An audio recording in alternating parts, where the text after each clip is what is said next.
Good morning students. હવે જુઓ કે ગયા વખતે આપણે આ ચેપ્ટરની અંદર કોણીય વેગમાનના સંરક્ષણના નિયમ વિશે વાત ભણી ગયા. શું કહ્યું તેમાં કે ચાકગતિ કરતા દ્રઢ પદાર્થ પર લાગતું પરિણામી ટોર્ક શૂન્ય હોય તો એ પદાર્થનું કોણીય વેગમાન અચળ રહે.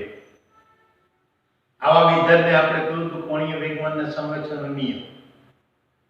અને એના ઉપયોગ, એના ઉદાહરણ માટે આપણે પહેલા બાફેલા ઈંડા અને કાચા ઈંડાનું ઉદાહરણ જોઈ ગયા કે એના પરથી આપણે નક્કી કરી શકીએ, ચાકગતિની મદદથી નક્કી કરી શકીએ કે આપેલા ઈંડામાંથી કયું ઈંડું બાફેલું છે ને કયું કાપેલું કાચું છે. એ જ પ્રમાણે એ ઈંડાના બીજા ઉદાહરણમાં આપણે જોયું હતું કે સમાન કોણીય વેગથી સમાન અક્ષને અનુલક્ષીને આ બંને ઈંડાઓ જો ચાકગતિ કરતા હોય સમાન કોણીય વેગથી તો એમના ઉપરનું ટોર્ક શૂન્ય કરીએ તો કયું ઈંડું શા માટે વહેલું સ્થિર થાય એની વાત કરી ગયા. હવે જોઈએ કે આ ગતિ કરતા પદાર્થ માટેના સંતુલન વિશે વિચારીએ. એટલે આપણે દ્રઢ પદાર્થના સંતુલનનો વિચાર કરવાનો. તો જ્યારે દ્રઢ પદાર્થ ગતિ કરતો હોય તો એની ગતિ એ કાં તો માત્ર રેખીય ગતિ હોય, કાં તો માત્ર ચાક ગતિ હોય, અથવા તે રેખીય ગતિ અને ચાક ગતિ બંને સાથે થતી હોય. પરિણામે એના સંતુલન માટે પણ આપણે આ રીતે ત્રણ પરિસ્થિતિ વિચારી શકીએ કે કાં તો રેખીય ગતિને અનુરૂપ સંતુલન એટલે કે સ્થાનાંતરીય સંતુલનમાં હોય, કાં તો ચાક ગતિને અનુરૂપ સંતુલન એટલે કે ચાક ગતિકીય સંતુલનમાં હોય, અથવા તો એ બંને સંતુલનમાં સાથે હોય. હવે અહીંયા જોઈએ તો સંતુલન માટેની એક તો આપણે રેખીય ગતિના સંતુલન માટેની વાત તો ગતિના નિયમો વાળા ચેપ્ટરમાં ભણી ગયા કે પદાર્થ ઉપર એક કરતા વધુ બળો લાગતા હોય અને એ બળોનું પરિણામી બળ શૂન્ય હોય તો પદાર્થના એ રેખીય વેગમાન અચળ હોય એટલે એની રેખીય ગતિને લગતા સંતુલનમાં એ હોય. પણ એ બળોને કારણે જો એ પદાર્થ ચાકગતિ કરી શકતો હોય તો એ બળોને કારણે પદાર્થની રેખીય ગતિ પણ થાય, ઉપરાંત એ બળોને કારણે પદાર્થ ઉપર ટોર્ક લાગવાથી એ ચાકગતિ પણ કરી શકે. એટલે હવે એ દ્રઢ પદાર્થના સંતુલનમાં વાત કરીએ તો પહેલા આપણે કહી શકીએ કે દ્રઢ પદાર્થ ઉપર લાગતા બળો જો F1 F2 Fn વગેરે હોય તો એ બળોને કારણે પદાર્થ કાં તો માત્ર રેખીય ગતિ કરી શકે અથવા તો માત્ર ચાક ગતિ કરી શકે અથવા રેખીય ગતિ અને ચાક ગતિ બંને કરતો હોય. હવે આ બળોને કારણે પદાર્થ ઉપર એમના વડે લાગતા ટોર્કને જો આપણે અનુક્રમે τ1 τ2 τ3 અપ ટુ τn કહીએ તો એ ટોર્કને કારણે પદાર્થ ચાક ગતિ કરવાનો. હવે જોઈએ કે સંતુલન માટે સૌથી પહેલી શરત કે જો આ બળોનું પરિણામી બળ શૂન્ય હોય તો એ પદાર્થનું રેખીય વેગમાન અચળ રહે. કારણ કે પરિણામી બળ શૂન્ય એટલે ન્યૂટનના ગતિના બીજા નિયમ પ્રમાણે બળ બરાબર દળ ગુણ્યા પ્રવેગ. હવે દળ તો શૂન્ય હોતું નથી પદાર્થ માટે, એટલે જો પદાર્થ ઉપર લાગતું બળ શૂન્ય હોય તો એ પદાર્થનો રેખીય પ્રવેગ શૂન્ય થાય, અને રેખીય પ્રવેગ શૂન્ય હોય તો એનો વેગ અચળ રહે અને માટે દળ ગુણ્યા વેગ એટલે કે એનું રેખીય વેગમાન અચળ રહે. અને જો એ રેખીય વેગમાન અચળ રહેતું હોય તો એ પદાર્થ રેખીય સંતુલનમાં છે એમ કહેવાય. એટલે આ રીતે પદાર્થ ઉપર લાગતું પરિણામી બળ શૂન્ય હોય તો એ રેખીય સંતુલનમાં રહી શકે. પણ અમુક કિસ્સા એવા પણ બને કે જેમાં એ બળોને કારણે પદાર્થ ઉપર લાગતું ટોર્ક એ ટોર્ક જો અહીંયા શૂન્ય ન હોય તો એ પદાર્થ રેખીય સંતુલનમાં હોઈ શકે, એટલે સ્થાનાંતરીય સંતુલનમાં હોય પણ ચાકગતિકીય સંતુલનમાં ના હોય. હવે આના ઉપરથી બીજી એક વસ્તુ આપણે કહી શકીએ કે બીજા મુદ્દામાં કે જો એના ઉપર લાગતા પદાર્થ પર લાગતા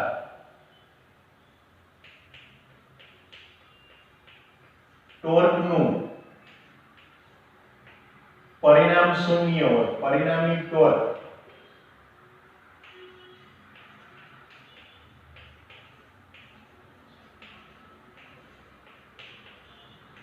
એટલે કે τ1 plus τ2 up to τn બરાબર સિગ્મા tau I જ્યાં I from 1 to n equal to 0 હોય તો એ પદાર્થ એનું કોણીય વેગમાં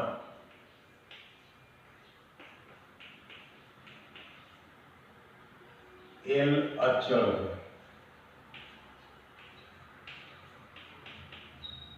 અને માટે પદાર્થ એ ચાકગતિકીય અથવા ચાકગતીય સંતુલનમાં હોઈ શકે.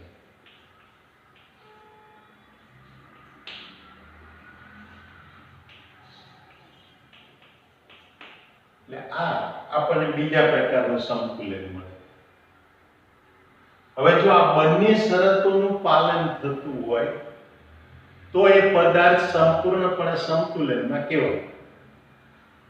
જરૂર નથી કે પદાર્થ રેખીય સંતુલનમાં છે માટે ચાકગતિકીય સંતુલનમાં ના હોય. પદાર્થ રેખીય સંતુલનમાં છે માટે ચાકગતિકીય સંતુલનમાં પણ એ પદાર્થ હોય એવું જરૂરી નથી. કોઈ પણ ખરો ના પણ હોય. એટલે માત્ર રેખીય સંતુલન હોય, ચાકગતિકીય સંતુલન ના હોય. માત્ર ચાકગતિકીય સંતુલન હોય, રેખીય સંતુલન ના હોય. તો જોઈએ કે આમાં દાખલા તરીકે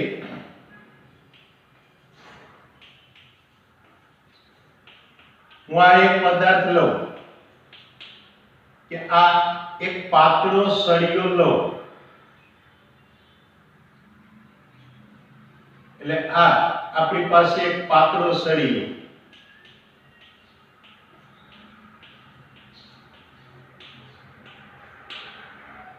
હવે જુઓ કે આ સળિયાના કેન્દ્રને O કહો, એટલે O એ આ સળિયાનું કેન્દ્ર,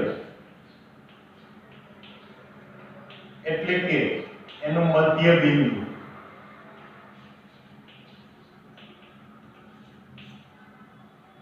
સળિયા ઉપર એક જ દિશામાં બે સમાન બળો લગાડો, એટલે આ એક બળ F1 એના ઉપરના છેડે લાગે, બીજું બળ F એટલે F જેટલા જ સમાન મૂલ્યના બે બળો, એક બળ ઉપરના છેડે લગાડો, બીજું બળ એ નીચેના છેડે લગાડો. એટલે કે અહીંયા એ સળિયાના બંને છેડે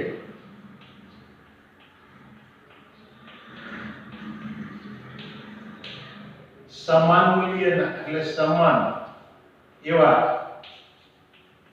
બે બળો લાગે.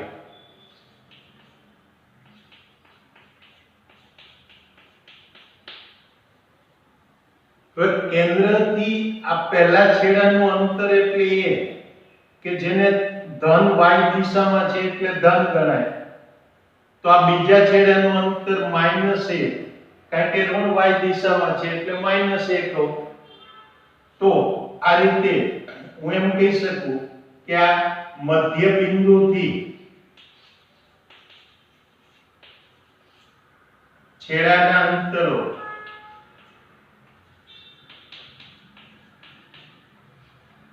a અને -a હોય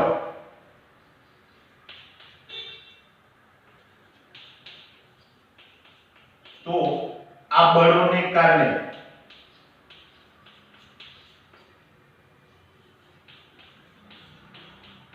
એ સળિયા પર લાગતી એટલે સળિયાની બળની ચાક માત્ર એટલે કે a * f minus a * f બરાબર 0 થાય. આ બંને બળની ચાક માત્ર 0 થાય. પરિણામે અહીંયા આગળ એ સળિયો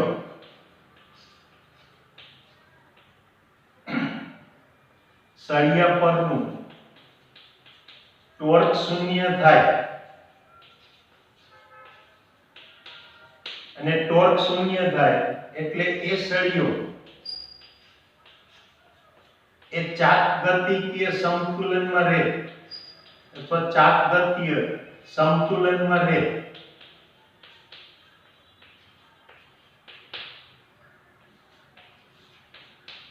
પણ એ સ્થાનાંતરીય સમતુલનમાં ના હોય.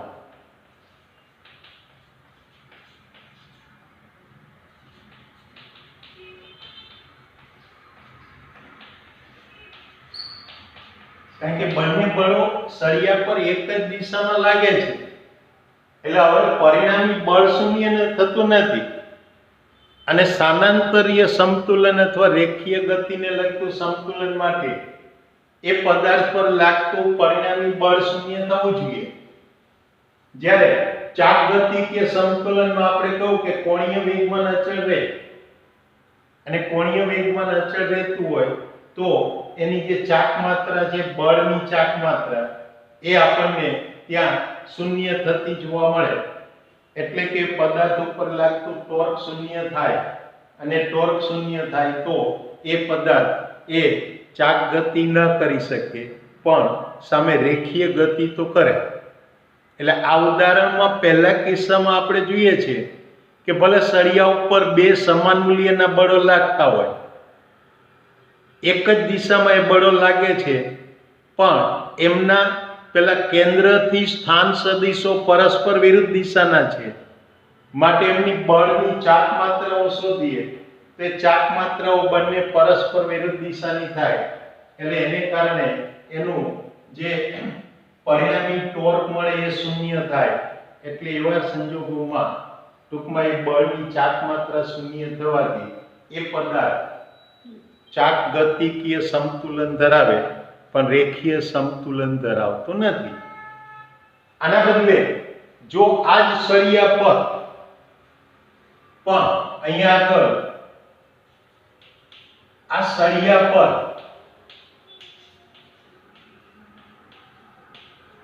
લાગતા બળો એ સમાન મૂલ્યના અને પરસ્પર વિરુદ્ધ દિશાના હોય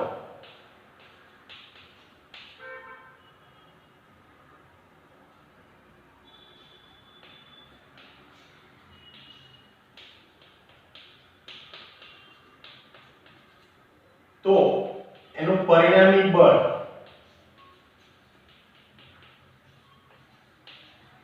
એ શૂન્ય થાય અને ત્યારે તે સ્થાનાંતરીય સમતુલન ધરાવે.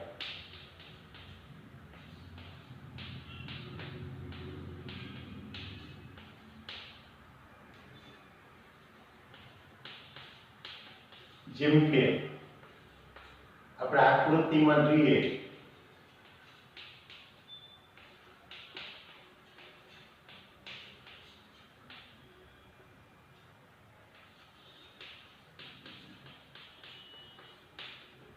સમજી શકાય કે હવે એક સળિયો છે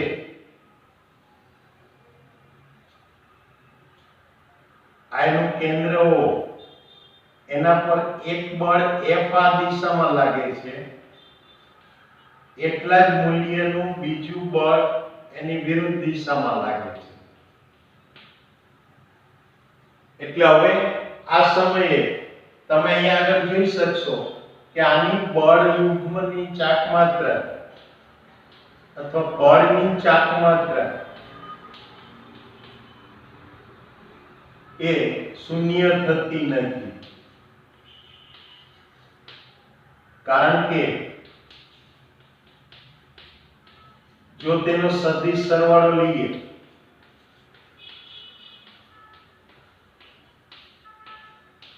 તો આ સદિશ સરવાળો એટલે a * f માઈનસ, હવે બીજામાં a પણ વિરુદ્ધ દિશામાં છે, f પણ વિરુદ્ધ છે. જ્યારે પહેલાના કિસ્સામાં શું હતું, f બંને એક જ દિશાના હતા, પણ જે a ની કિંમત છે એ પરસ્પર વિરુદ્ધ હતી, એટલે એક એ ધન હતું બીજું ઋણ હતું. અહીંયા a પણ એક ધન છે બીજું ઋણ છે, તો બળમાં પણ એક ધન છે બીજું ઋણ છે, એટલે બીજામાં માઈનસ af એટલે માઈનસ ઇન્ટુ માઈનસ, એટલે કે af પ્લસ af થાય અને એ શૂન્ય થતું નથી. એટલે આ શૂન્ય નથી થતું, ભલે પરિણામી બળ શૂન્ય થાય છે. એટલે જ્યારે આ એને બળની ચાક માત્રા શૂન્ય નથી, માટે આ પદાર્થ ચાક ગતિ કરી શકે, પણ એ રેખીય ગતિ ના કરે.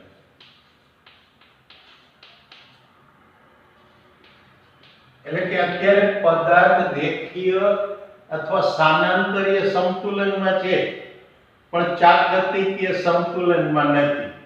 એટલે અહીંયા કહી શકાય કે એટલે કે પદાર્થ એ સ્થાનાંતરીય સમતુલનમાં નથી. એના ઉપરનું બળની ચાક માત્રા શૂન્ય નથી, એટલે સ્થાનાંતરીય એ સમતુલન જે છે એ સ્થાનાંતરીય સમતુલનમાં હોય, પણ ચાક ગતિકીય સમતુલનમાં ન હોય.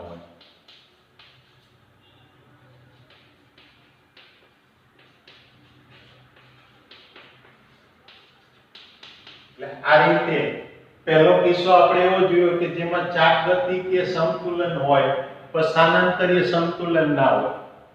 બીજા કિસ્સામાં તો કે સ્થાનાંતરીય સમતુલન હોય પણ ચાક ગતિકીય સમતુલન ના હોય. પણ અહીંયા જો આ બળ અને ટોર્ક બંને શૂન્ય થતા હોય, એટલે કે પણ જો અહીંયા આ સિગ્મા fi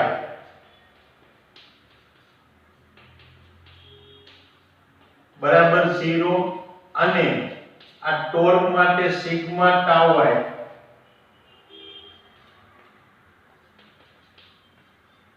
બરાબર 0 હોય, તો એ પદાર્થ બંને પ્રકારના સમતુલનમાં હોય.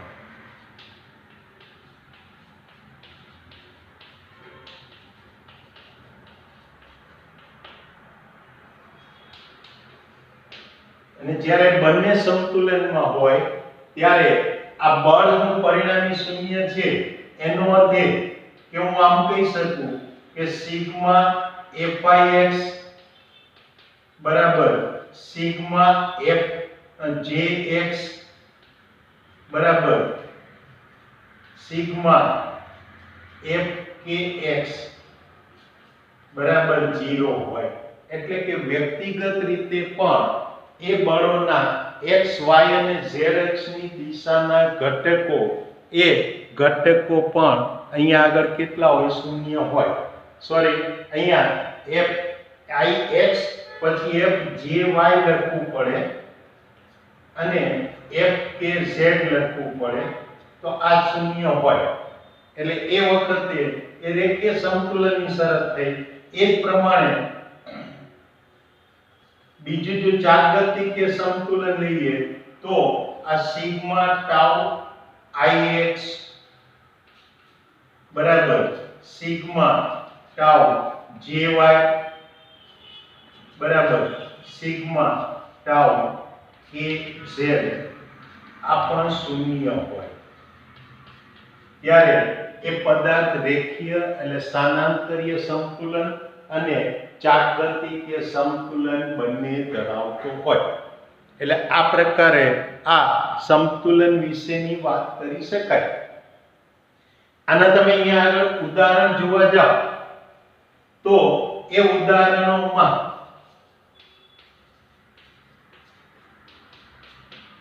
પહેલું એક ઉદાહરણ તો કે પેલું ઉચ્ચાલન કે જે તમે ત્યાં પ્રાઇમરી એટલે કે પ્રાથમિક ધોરણમાં ભણતા હતા. ક્યાં કોઈ એક પદાર્થ હોય, આ એક વજનદાર પદાર્થ, એને ઊંચકવા માટે આ એક સળિયો મૂકીએ, અહીંયા આગળ એક સળિયામાં આધાર મૂકીએ અને અહીંયાથી એના ઉપર બળ લગાડીએ તો એ પદાર્થને આપણે ઉંચકી શકીએ. અને એ કિસ્સામાં આપણે જોઈએ કે આધારને અનુલક્ષીને પદાર્થ ઉપર લાગતું ટોર્ક શૂન્ય હતું, એટલે પદાર્થ ચાકગતિ નહોતો કરતો.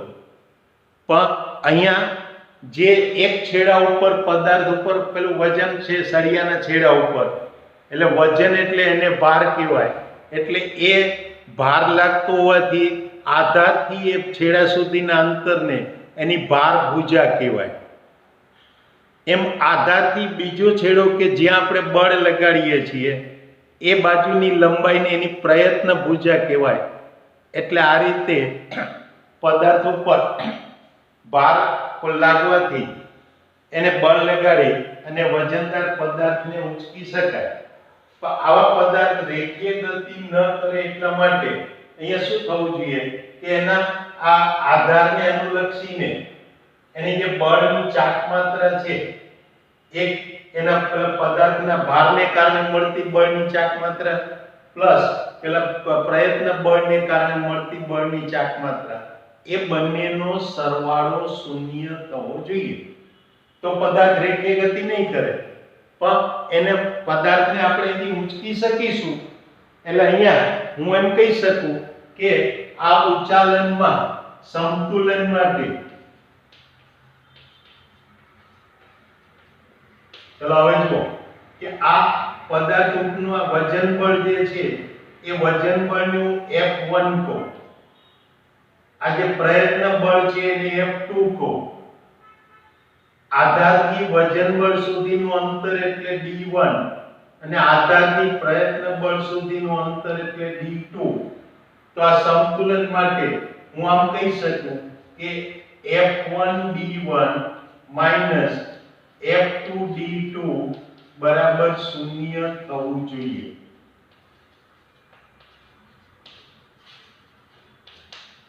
એનો અર્થ એ થયો કે હું F1 D1 બરાબર F2 D2 લખી શકું અને એ મળે તો અહીંયા કહી શકાય કે F2 એટલે F1 F2 બરાબર D2 D1 મળે. તો આ F1 F2 એનો યાંત્રિક લાભ કહેવાય કે હવે જો તમે અહીંયા D2 એ વધારે રાખો, D1 ઓછું રાખો તો D2 D1 એની જે કિંમત મળે 1 કરતા વધારે મળે. 1 કરતા વધારે મળે એનો અર્થ એ કે F1 વધુ હોય તો પણ ઓછા બળ F2 વડે તમે એ પદાર્થને ઉંચકી શકો. એટલે આ રીતે એમાં યાંત્રિક લાભ થાય. તો આ આપણને અહીંયા સંતુલન માટે આવું એક ઉદાહરણ મળે. આવા બીજા અનેક ઉદાહરણો તમે જોઈ શકો. ઉદાહરણ તરીકે તમે ત્યાં જુઓ તો ગાર્ડનિંગ માટે પેલા માળીની જે કાતર હોય એ કાતરમાં શું જોવા મળે કે એમાં આધાર પેલા જે ભારવાળો ભાગ છે એ બાજુની લંબાઈ એટલે ભાર ભુજાની લંબાઈ ઓછી હોય પણ એની સામે પેલી જે પ્રયત્ન ભુજા છે એની લંબાઈ વધારે હોય અને પ્રયત્ન ભુજાની લંબાઈ વધુ હોય એટલે ત્યાં ભાર ભુજામાં શું થાય કે ડાળની જે જાડી ડાળ કાપવાની હોય તો ત્યાંથી બળ વધારે લાગવાનું અને એને સંતુલિત કરવા માટે પ્રયત્ન ભુજાની લંબાઈ વધારે રાખે એટલે એને કારણે ત્યાં એ ઓછા બળ વડે પણ એ પેલા ડાળને કાપી શકે. એ જ પ્રમાણે આપણા ઘરમાં વપરાતી સાણસી, ચલો એ સાણસીની અંદર પણ વચ્ચેનું જે એનો આધાર છે ત્યાંથી તમે જુઓ તો ભાર માટેનું અંતર ઓછું હોય એટલે ભાર ભુજાની લંબાઈ ઓછી હોય, સામે પેલા પ્રયત્ન ભુજા એટલે કે સાણસીના બીજા છેડેથી આપણે પકડીએ ત્યારે સાણસીને પેલા રિવેટ પાસેથી બોલ્ટ પાસેથી વચ્ચેથી પકડતા નથી, છેડેથી પકડીએ એટલે ત્યાંથી ઓછું બળ આપીએ તો પણ પેલા નીચેના વજન બળને આપણે સમતોલી શકીએ છીએ. એટલે આ પ્રકારે એ આવા ઉદાહરણો તમે અહીંયા જોઈ શકો. તો આ આપણી વાત થઈ અહીંયા દ્રઢ પદાર્થના સમતુલનની. જો ફરીથી એક વખત ઝડપથી જોઈ જાઓ કે આપણે આજના લેક્ચરમાં શું જોઈ ગયા. તો અહીંયા દ્રઢ પદાર્થના સંતુલન માટે આપણે કહી શકીએ કે જો દ્રઢ પદાર્થ હોય તો એના ઉપર લાગતા બળો એ F1 F2 F3 up to Fn હોય. તો એ બળોને કારણે પહેલી એક વસ્તુ કે પદાર્થે માત્ર રેખીય ગતિ કરી શકે, બીજી વસ્તુ કે પદાર્થે માત્ર ચાક ગતિ કરી શકે અથવા તો એ પદાર્થ રેખીય ગતિ અને ચાક ગતિ બંને કરી શકે. કોઈ પણ ગતિની અંદર એ ગતિને અનુરૂપ એનું જે વેગમાન મળે, રેખીય ગતિ હોય તો રેખીય વેગમાન, ચાક ગતિ હોય તો કોણીય વેગમાન, તો એ વેગમાન જો અચળ રહેતા હોય તો એ પદાર્થ એ સમતુલનમાં રહી શકે.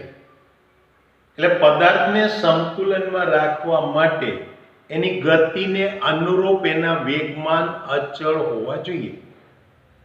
હવે જો આ બળોને કારણે અહીંયા આગળ પદાર્થ ઉપર ટોર્ક લાગતા હોય તેની ચાક ગતિ થતી હોય, પણ જો એ બળોનું પરિણામી બળ શૂન્ય હોય તો એનો અર્થ એ કે પદાર્થનું રેખીય વેગમાન અચળ રહે, અને રેખીય વેગમાન અચળ રહે તો એ પદાર્થ એ સ્થાનાંતરીય એટલે કે રેખીય ગતિને અનુરૂપ સમતુલનમાં રહે.